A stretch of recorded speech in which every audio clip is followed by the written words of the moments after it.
Bismillahirrahmanirrahim. Assalamualaikum warahmatullahi wabarakatuh. Salam sejahtera buat kita semuanya, dimanapun berada.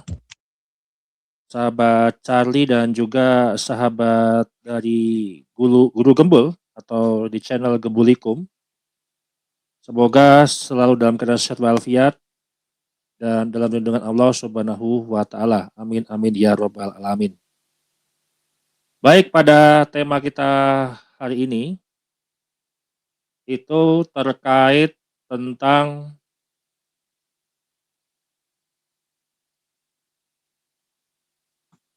penghormatan, dari penghormatan ke penghultusan.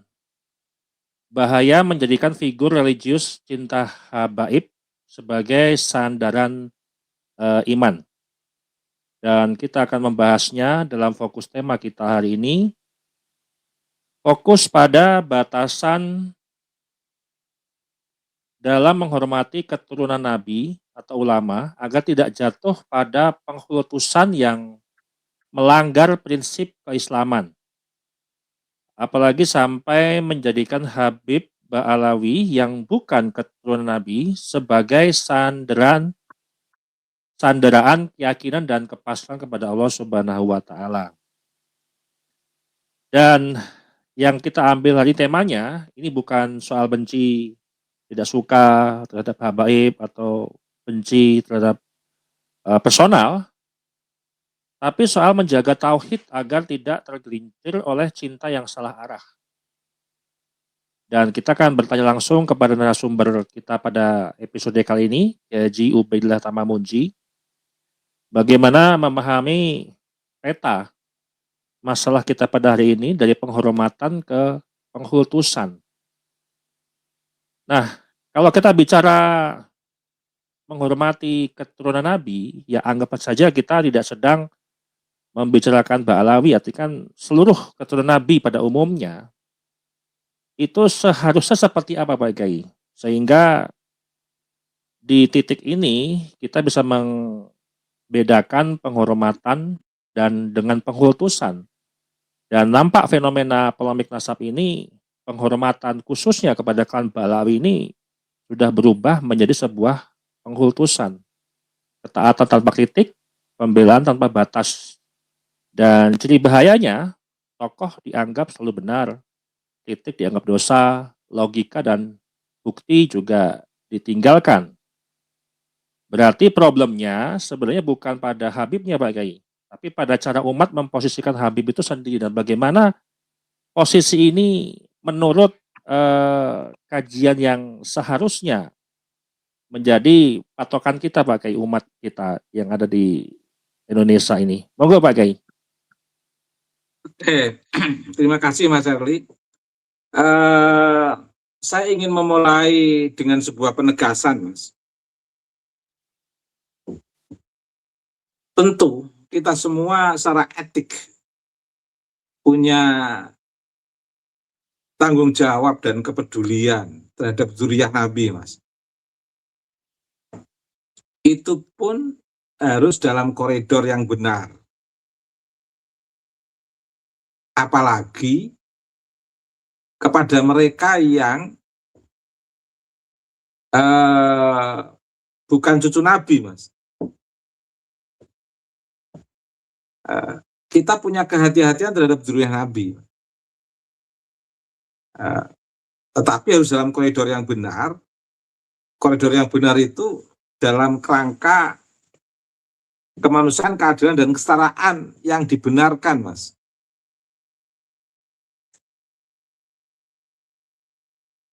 Apalagi kalau kita dengan sudah nggak cucu Nabi, tapi melakukan penyimpangan-penyimpangan, distorsi terhadap teks kewahyuan kenabian, dan menyebarkan ajaran-ajaran khurafat misalnya. Nah, kita harus tegas dalam kapasitas kita dengan siapapun harus tetap dalam koridor, apalagi dengan mereka yang nggak punya kapasitas. Dalam tanda kutip maksud saya, Mas. Mungkin ada penyimpangan-penyimpangan, nah kita harus lebih tegas, Mas. Oke, untuk menjawab pertanyaan Mas Serli, saya ingin memulai dari tabel checklist lah, saya katakan begitu. Apakah kalian sedang mengkultuskan figur? Itu bisa kita lihat dari checklist saya ini, Mas. Para pemirsa, penonton setia Papa Zahra Channel, untuk mengukur apakah kita ini sedang mengkultuskan figur atau tidak, itu bisa kita lihat dari checklist saya ini. Yang pertama dilihat dari gejala, kedua, kolom kedua, kondisi berbahaya, kolom ketiga, perspektif Al-Ghazali. Kalau kolom pertama gejala, respon terhadap salah. Respon terhadap salah. Kondisi berbahayanya seperti apa? Mencari pembenaran mistis atas kesalahan nyata sang figur. Terjadi nggak sekarang ini, Mas?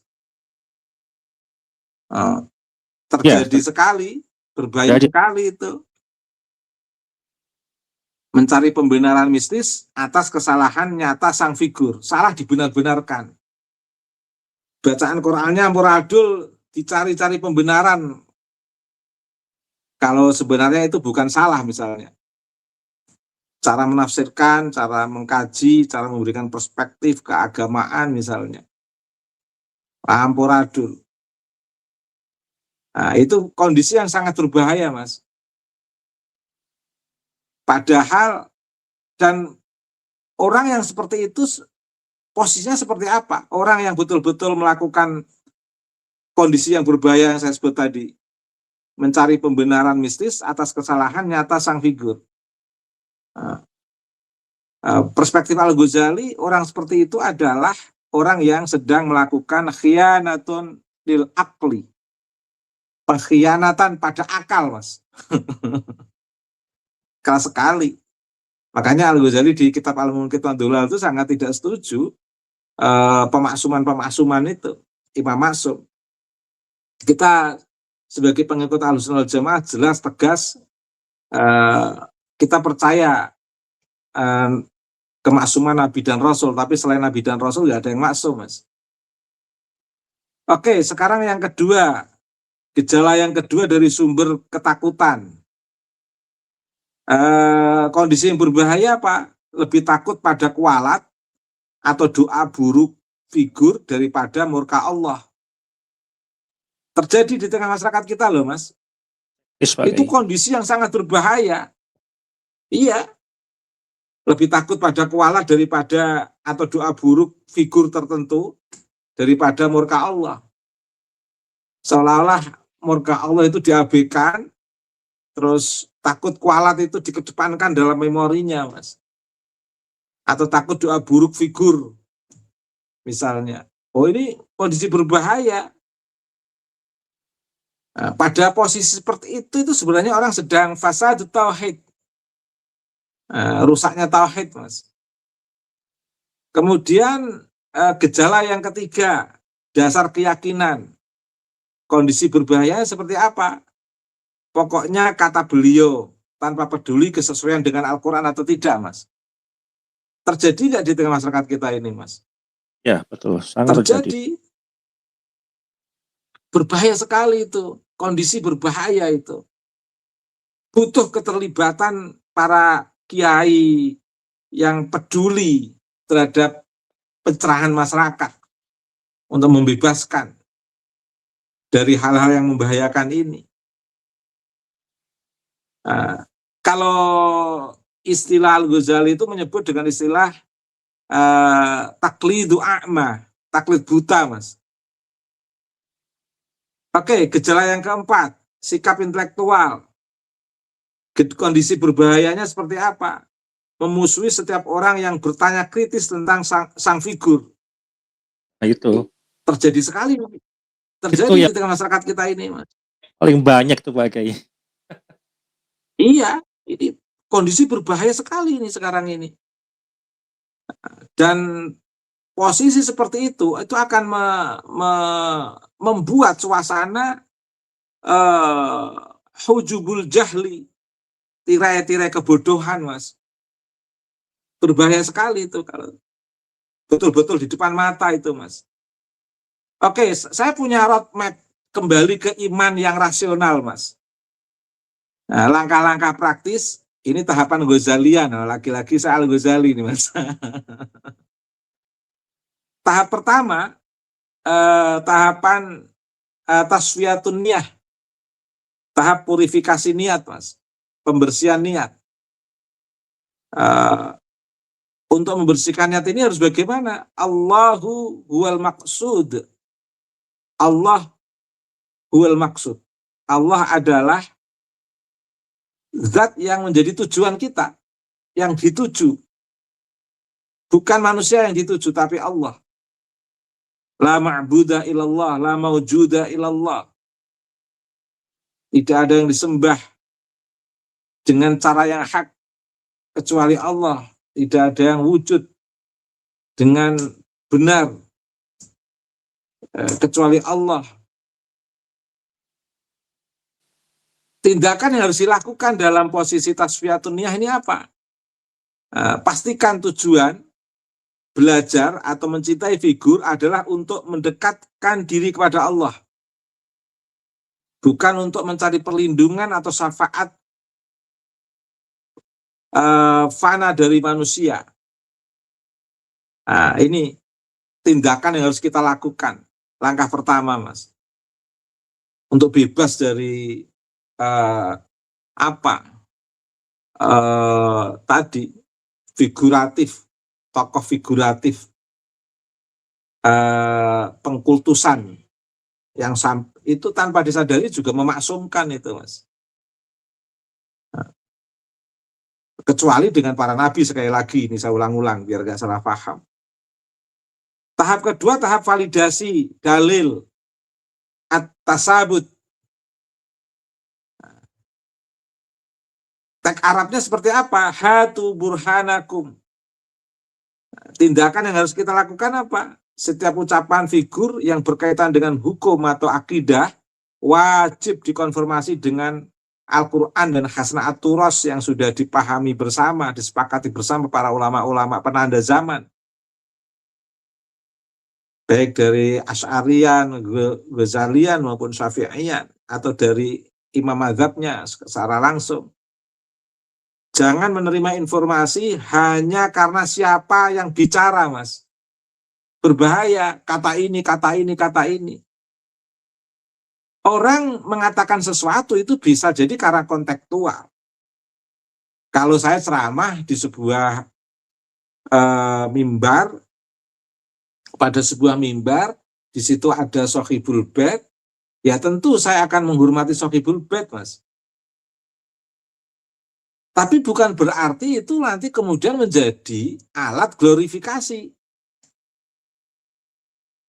Karena menghormati itu sesuatu yang memang dianjurkan. Tapi penghormatan itu bukan berarti harus menjadi legitimasi untuk pembenaran.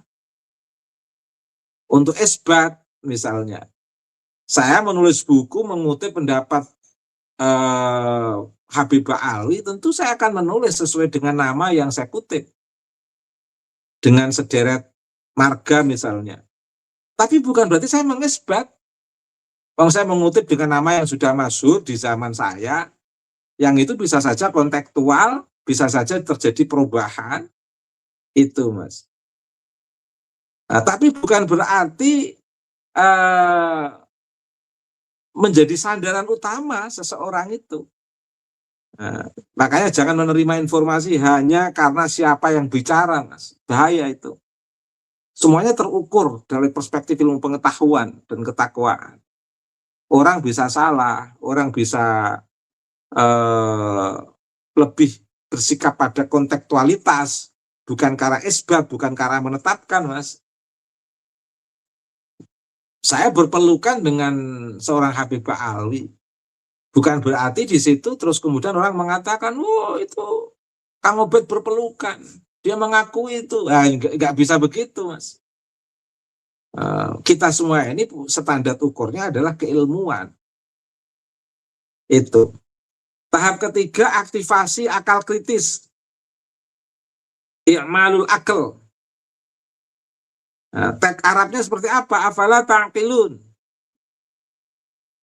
Tindakannya seperti apa? Beranilah bertanya jika ada sesuatu yang terasa ganjil atau bertentangan dengan prinsip dasar agama. Beranilah bertanya. Akal yang kritis adalah benteng utama dari serangan khurafat, Mas. Kalau kita nggak tanya, semua yang disampaikan langsung take for granted, diambil begitu saja, ya problem. Jadi kadang-kadang saya juga bertanya, sebenarnya yang salah yang menyampaikan ajaran khurafat atau yang menerima sebenarnya, Mas? Ya dua-duanya salah tentunya. Yang menyebarkan juga tega amat, membodohi orang, yang menerima kok culun amat, nggak menggunakan akal, nggak hidul akal, menjaga potensi akal. Itu. Kemudian tahap keempat adalah proporsionalitas kasih sayang, Mas. Al-mahabbah al-mu'tadilah. Artinya senang ya senang, tapi jangan berlebih-lebihan gitu loh, Mas. Seperti saya dengan Mas Charlie, kalau saya pengen ngeritik Mas Charlie, saya kritik aja. Mas Charlie juga begitu, kalau suatu ketika saya ada kesalahan, kritik saya aja, Mas. Kang Obed, saya mohon maaf mau mengingatkan, itu salah, Kang. Nggak apa-apa. Karena memang kita ini harus saling mengingatkan. Tawasobil haqqi wa tawasobil sabr, Mas. Itu. Teks Arabnya gimana? Habibaka haunamma. Tindakannya seperti apa? Cintailah ulama dan habib secara wajar, hormati nasab dan ilmunya, tapi jangan pernah memposisikan mereka sebagai sosok yang tidak mungkin salah. Karena mereka itu bukan maksum. Kalau kita menganggap konteks Habib dan ulama sebagai manusia loh, Mas, bukan sebagai keturunan Nabi, udah jelas gak keturunan Nabi kan, Mas. Ini artinya saya sudah tidak bicara konteks podcast ini, saya tidak bicara dalam konteks mereka keturunan Nabi atau tidak, tapi dalam konteks bagaimana merespon sosok figur dalam keberagaman ini, Mas. Tentu saja di antaranya ada juga Habib Alwi, ada juga ulama, ada tokoh ini, tokoh itu. Tapi harus kita posisikan mereka itu secara wajar, dan kita harus betul-betul memungkinkan suka itu ya suka secara proporsionalitas, atau kasih sayang yang secara proporsionalitas. Kemudian tahap kemandirian iman, Mas. Nah ini penting, ini kemandirian iman, ya nggak asal seneng orang langsung menjatuhkan segala pikiran dan perasaan dengan totalitas kepasrahan. Tidak, jangan. Al-inqiyad, taslim, kemudian at-tafwid itu pasrah, al-inqiyad condong, at-taslim, al-inqiyad tunduk, at-taslim condong, lurus. Itu ya hanya karena kepada Allah, Mas. Itu. Makanya penting tahap kemandirian ini itu al-istidlal al-qalbi. Jadi betul-betul kalau mau melangkah kita itu harus ada kemandirian iman, Mas. Istafti qalbak. Mintalah nasihat atau fatwa hatimu. Harus ada kemandirian iman dalam hatimu. Tanpa harus terpengaruh pada orang lain. Kalau serba nunggu orang lain mengatakan sesuatu, kita nggak punya pendirian, repot nanti, Mas. Dalam konteks ini tindakan kita harus bagaimana? Bangunlah hubungan langsung dengan Allah melalui ibadah dan ilmu. Jangan biarkan imanmu menumpang pada iman orang lain. Karena di hari kiamat, setiap orang akan berdiri sendiri, Mas. Dalam konteks iman kita nggak boleh taklid, Mas. Jujur aja, Mas Erli. Nggak boleh ditanya misalnya Tuhanmu siapa, man rabbuka, terus dijawab Tuhanku adalah Tuhannya Habib ini, itu nggak bisa. Habib Muhammad Al-Haddad, Abdullah Al-Haddad atau apa itu? Ya, saya mau ngomong nggak enak, Mas, saya udah tahu itu, Mas. Misalnya. Jadi artinya betul-betul iman itu dalam konteks iman kita itu nggak boleh taklid, Mas, jujur saja, Mas. Dalam konteks iman kita nggak boleh taklid. Harus betul-betul syahadat itu harus personal. Iman personal, Mas. Nggak boleh melewatkan iman kita pada orang lain. Ya sudah, Mas Herli, saya imannya lewat jenengan. Nggak boleh mengatakan begitu. Titik iman itu nggak boleh, Mas. Menyentelkan iman lewat orang, di pikiran orang itu nggak boleh. Iman kepada Allah itu harus personality, Mas. Itu harus berdiri sendiri. Ada yang menarik, Mas, sebuah kalam hikmah, Mas. Al-ilmu bila amalin jununun, wal amalu bila ilmin la yakunu. Ilmu tanpa amal adalah kegilaan, dan amal tanpa ilmu, dalam konteks ini akal, tidak akan pernah terjadi, Mas. Dalam konteks ini apa? Mencintai figur tanpa dasar ilmu dan akal hanya akan melahirkan fanatisme buta yang merugikan agama, Mas. Ini. Ada beberapa hal menarik yang ingin saya sampaikan, Mas. Dalam konteks bagaimana kita itu betul-betul mewaspadai dari penghormatan ke pengkultusan. Karya itu bisa menjadi bahaya, menjadikan figur religius sebagai sandaran iman, Mas. Sementara tadi saya katakan iman itu personality, tidak boleh diwakilkan. Iman itu nggak boleh taklid, Mas. Harus betul-betul terbentuk dalam kesadaran kita. Nggak boleh lewat kesadaran orang lain. Ini. Konsep utamanya adalah kedaulatan wahyu, Mas. Al-wahyu huwal asl. Penjelasannya seperti apa? Al-ma'sumu huwal wahyu faqat. Wa kullu syahsin yu'khadhu min qawlihi wa yuraddu illa sahiba hadzal qabr. Artinya apa? Hanya wahyu yang terjaga kesuciannya, Mas. Artinya menjadikan figur seseorang, termasuk diantaranya Habib Ba'alwi, sebagai sandaran mutlak adalah kesalahan. Karena manusia tetaplah manusia yang bisa salah, Mas. Sekarang juga sudah terbukti kan, di beberapa kesempatan itu. Saya nggak bisa menunjukkan secara personal. Tapi untuk memastikan bahwa hikmah ini benar. Sebagaimana yang saya catat ini. Kemudian kewajiban berakal. Kewajiban berakal. Setiap orang punya tugas dan kesempatan untuk memaksa dirinya biar bisa mempotensikan akalnya, Mas. Karena dalam kondisi apapun, al-aqlu nurullah. La tajuzu ta'tirul aqli bitaqlidil ashkhasi. Fa innal muqallida ala ghairi basiratin. Akal adalah cahaya pemberian Allah. Mematikan nalar demi membela cinta figur tanpa dalil sahih adalah bentuk penghinaan terhadap anugerah akal, Mas. Luar biasa. Kalam-kalam hikmah. Tapi yang jelas ini kan juga ada di Maqasidus Syariah, Mas. Tujuan diberlakukannya syariat diantaranya adalah hifdzul akal, menjaga akal. Nah, yang saya sampaikan ini kan bagian daripada penerjemahan saja sebenarnya, Mas. Interpretasi saya. Cuman kebetulan catatannya dalam bentuk bahasa Arab saja, Mas. Itu. Kemudian fitnah pengkultusan. Ini termasuk hal yang membahayakan, Mas. Bahaya menjadikan figur religius sebagai sandaran iman itu akan terjadi seperti ini, Mas. Padahal ini jangan sampai terjadi kalau bisa.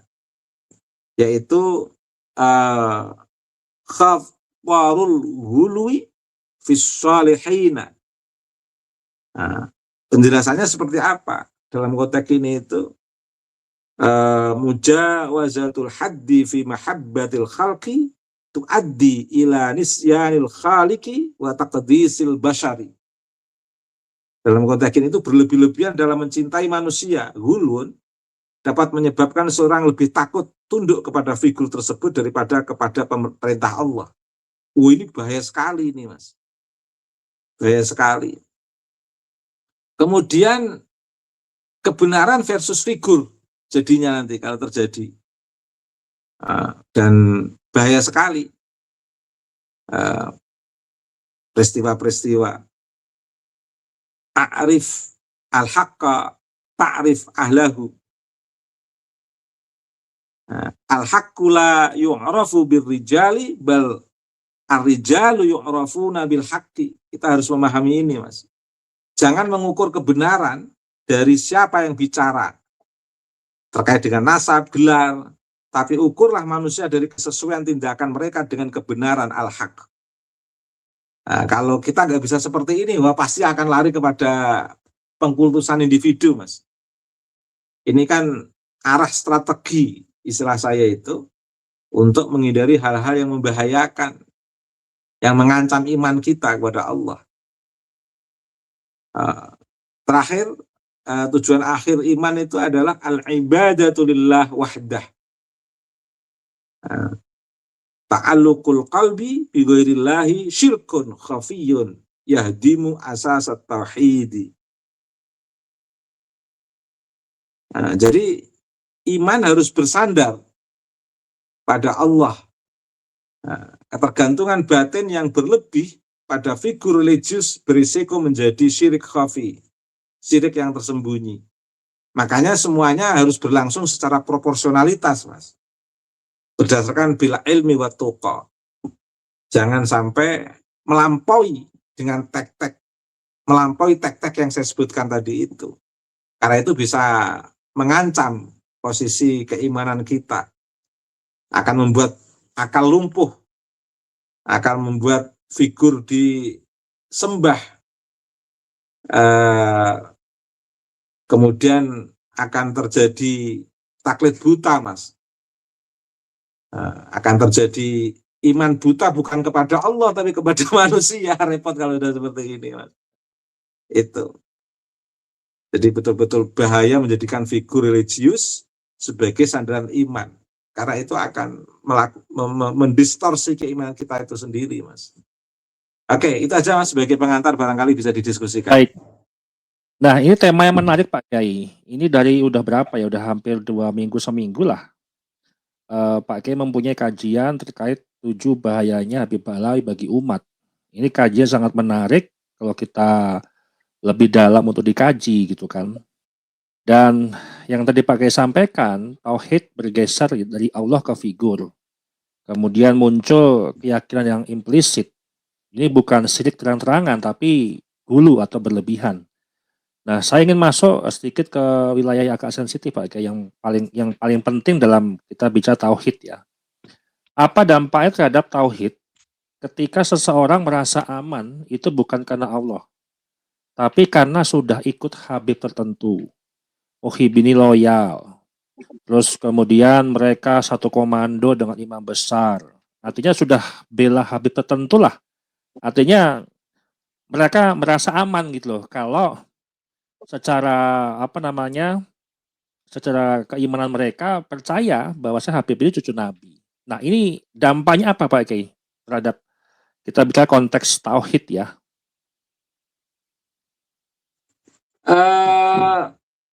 Figur itu pendamping, Mas, mursyid, petunjuk, ya, bukan sebagai tujuan, Mas.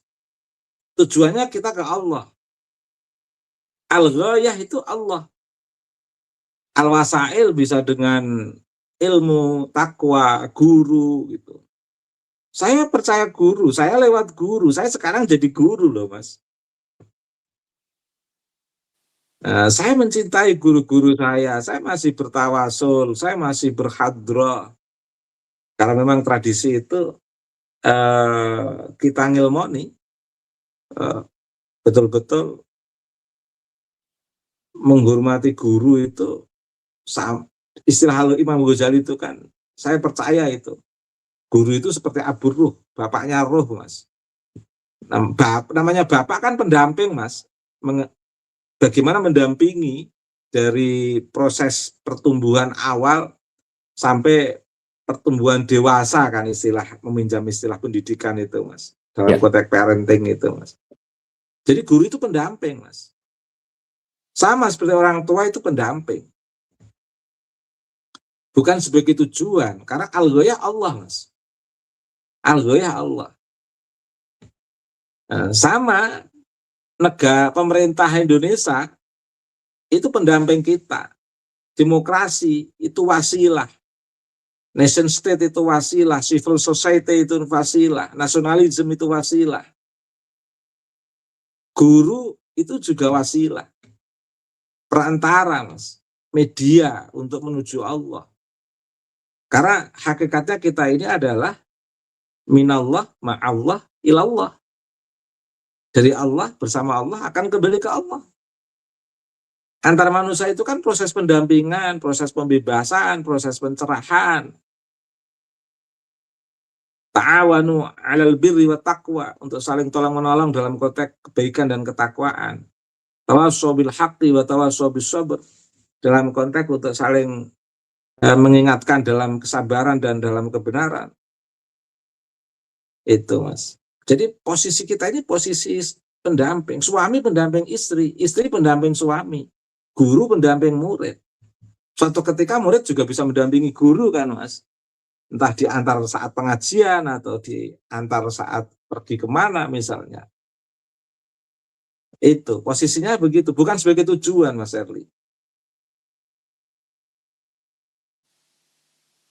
Makanya akal itu akan dikorbankan dalam konteks pengkultusan ini, Mas. Ketika seseorang berhenti bertanya apa dalilnya dan hanya berkata sami'na wa ata'na, sam'an wa ta'atan, dengar dan taat kepada manusia biasa dalam hal yang meragukan terkait dengan ajaran-ajaran khurafat misalnya. Oh, berbahaya sekali itu. Terus iman tentu akan terancam. Sandaran iman yang seharusnya kokoh pada al-burhan, bukti nyata atau dalil, bergeser menjadi al-auham, persangkaan, dongeng tentang kehebatan figur. Sekarang ini kan orang jatuh di ajaran-ajaran khurafat itu, Mas. Tujuannya lupa. Ilallah, minallah, ma'allah, ilallah, lupa. Larinya ke dongeng. Asik di ceritanya, Mas. Asik di dongeng-dongengnya itu. Yang dongengnya rasional tidak apa-apa. Atau dongeng yang menghibur rakyat. Dongeng yang membelokkan keyakinan. Fokus ke Allah, malah pikiran jadi kemana-mana kalau sudah belajar khurafat itu, Mas. Itu. Mengapa khurafat muncul? Khurafat muncul itu karena pembelaan buta terhadap figur. Dan dalam posisi seperti inilah seringkali memaksa seseorang menciptakan karomah palsu, saya katakan. Khurafat atau dikatakan karomah. Atau cerita mistis untuk menjustifikasi kesalahan sang figur, Mas. Itu Mas Eli. Makasih, Mas Eli. Ya, baik. Nah, ada sebuah ini Pak, kayak seperti sandera psikologis ya. Takut dicap pembenci Nabi, takut kehilangan identitas religius gitu kan. Dan narasi yang mereka selalu bangun ini kan soal iman, bukan data. Kalau ragu ya sudah, imanmu itu rusak gitu loh. Kamu nggak dapat syafaat. Nah, kenapa? Ini terlebih khusus kepada muhibin dan juga kiai atau ulama yang masih menjadi muhibinnya Ba'alawi gitu ya. Nah, kenapa sebagian umat sepertinya tidak berani gitu loh Pak Kiai melepaskan diri dari figur atau sosok Ba'alawi ini, bahkan ketika muncul pertanyaan ilmiah soal nasab, mereka juga enggan untuk menjauh. Nah, apakah ini nanti takutnya ada merugikan kedua belah pihak ini atau seperti apa Pak Kiai? Ini kok sepertinya susah gitu loh Pak Kiai. Karena memang pola mereka dibalik, Mas. Harusnya kan prinsip utamanya itu kan gunakan kaidah i'rifil haqqa ta'rif ahlahu. Kenali kebenaran, maka kamu akan tahu siapa pengikutnya. Nah, sekarang ini dibalik, Mas. Mengetahui, tahu siapa pengikutnya, baru ingin mengenali kebenaran, Mas. Belum sempat mengenali kebenaran, dihijab oleh siapa orang yang diikutinya atau pengikutnya. Belum sampai kepada titik kebenaran sudah dipanggil Allah. Na'udzubillah min dzalik, kan begitu. Harusnya itu kenali instrumen-instrumen kebenaran itu, Mas. Instrumen kebenarannya dikenali, baru cari siapa yang cocok untuk bisa mendampingi saya untuk konteks ini.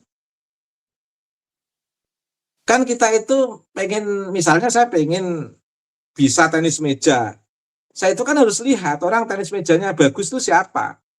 Baru saya nyari guru, memilih guru yang bisa mendidik saya untuk melatih tenis meja, Mas.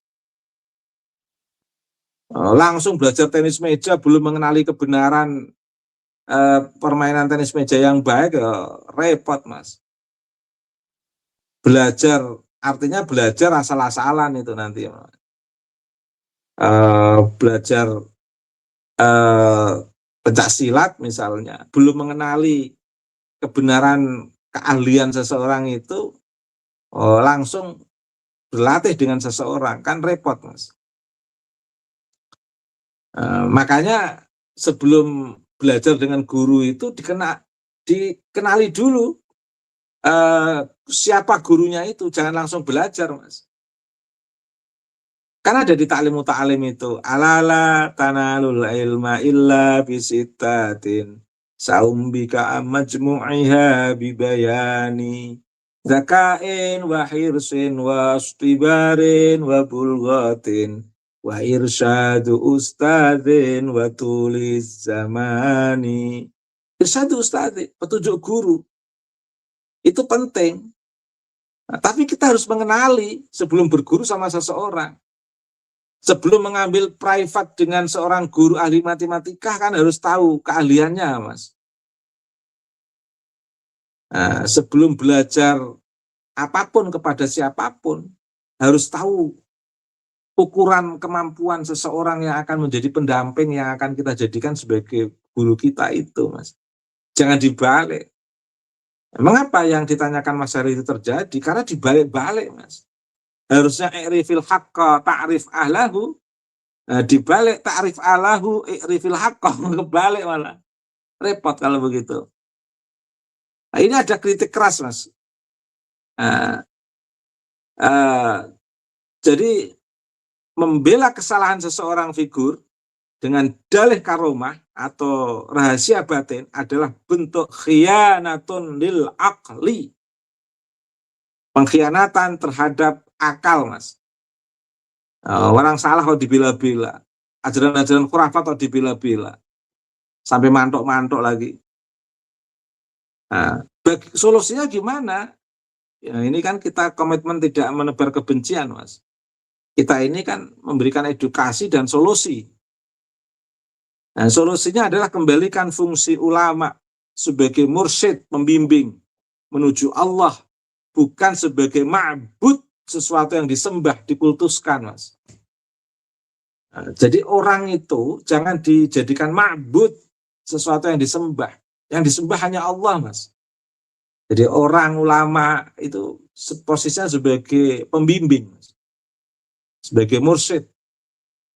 Nah, bukan sebagai ma'bud. Itu, Mas Erli. Baik, Mas. Bisa dilanjut diskusinya, Mas. Ya. Enggak, Mas. Baik, pertanyaan terakhir Pak Kiai, terkait tentang verifikasi nasab dan ketakutan terhadap data. Ini kan seringkali pembela Ba'alawi ini lebih kepada narasi sosial untuk membentuk persepsi. Seperti contoh tes DNA, kajian genetika, dan metode sejarah modern sering ditolak mentah-mentah.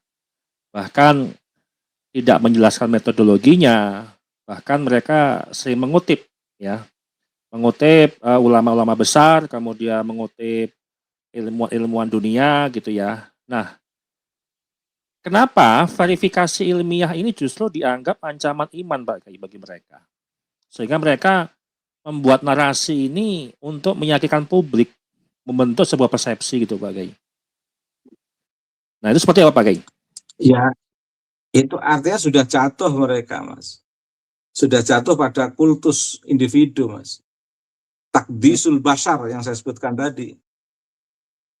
Nah, padahal kita itu diingatkan oleh Imam Ghazali untuk hati-hati terhadap al-hawa, Mas. Hawa nafsu. Karena seringkali hawa nafsu itu berwujud dalam bentuk hubul jah. Hubul jah itu cinta kedudukan atau fanatisme kelompok. Nah, seperti itu tadi kan, seperti yang digambar sampaikan oleh Mas Charlie kan bagian daripada hubul jah itu, Mas. Fanatisme kelompok itu, Mas. Itu Mas Charlie. Ya, baik. Kesimpulan pada podcast kita hari ini, bahwasanya menghormati ulama, mencintai ulama, menghormati habaib itu hal yang mulia.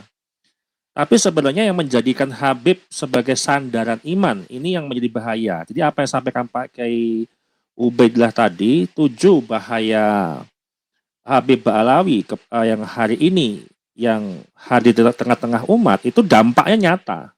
Itu serius gitu loh. Ini bukan hal yang dimanipulasi, ini betul-betul nampak secara sosial gitu ya. Dan ini yang membuat kita harus memahami bahwa Islam tidak pernah meminta kita untuk menyerahkan akal demi sebuah cinta. Islam justru memerintahkan kita menjaga tauhid dengan akal yang jujur. Kalau suatu hari figur itu runtuh, ya, iman kita tidak boleh ikut runtuh juga, gitu loh. Walaupun kita sadari hari ini nasab Ba'alawi itu sudah runtuh juga, gitu ya.